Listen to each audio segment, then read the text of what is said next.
route Napoléon, c'est près de 90 km chargés d'histoire, parsemés de quelques 150 monuments, stèles, musées évoquant le passage de l'empereur des Français sur la route menant à Waterloo. Sur cette route, le célèbre empereur et son armée ont croisé quelques sites du Val de Sambre et Tudigny qui sont encore visibles aujourd'hui.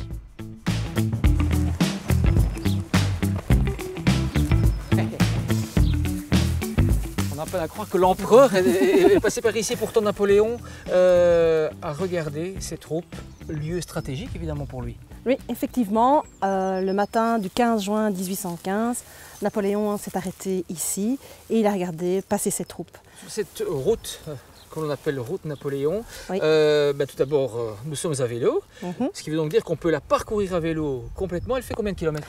Alors, au départ de Beaumont jusqu'à Jamioux, elle fait 31 km.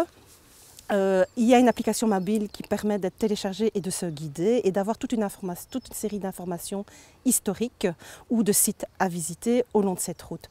Donc c'est une route agréable, en partie sur le Ravel et puis sur des petites rues comme vous venez de le faire. Alors évidemment elle est jalonnée de points stratégiques, touristiques, bien particuliers évidemment. Il est très intéressant de s'y arrêter, forcément. Oui, donc il y a plusieurs endroits, il y a du contenu historique par rapport à Napoléon et puis des sites à visiter.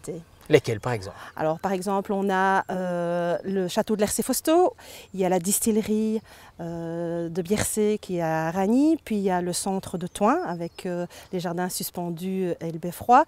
Et puis quand nous arrivons ici sur Marbella-Tour, juste à côté, il y a le château de Ham-sur-Eure. Alors une chose encore, chapelle Saint-Roch. Alors qui dit Saint-Roch dans la région, tout de suite ça résonne. On a l'impression d'entendre le roulement des tambours. Des fifres aussi. Hein. Oui, des fifres, ouais. Donc, oui. Donc là, nous sommes dans la région de l'Entre-Sambre-et-Meuse. Ouais. Et très réputé pour les marches de l'Entre-Sambre-et-Meuse, reconnues au patrimoine immatériel de l'UNESCO. Et la chapelle qui est ici est un point d'arrêt de la marche Saint-Roch de Ham-sur-Eure. Mais toute la région sonne au son des fifres et tambours depuis le mois de mai jusqu'à fin octobre en fait.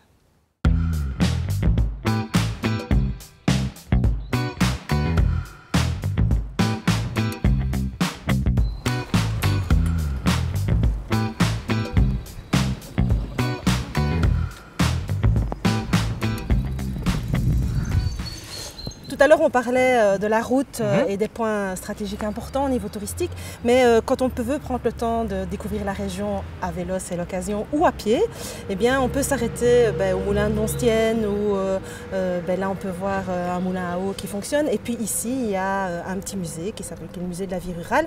On peut découvrir non seulement les costumes de la marche Saint-Roch, parce que si on n'a pas l'occasion de passer lors du mois d'août et de la procession, on peut voir quand même les costumes. Et puis aussi, il y a les anciens métier, la fabrication de balles-pelotes qui était un jeu important dans la région et on peut en voir la fabrication parce que c'était une région importante pour ce type de fabrication, en tout cas ici.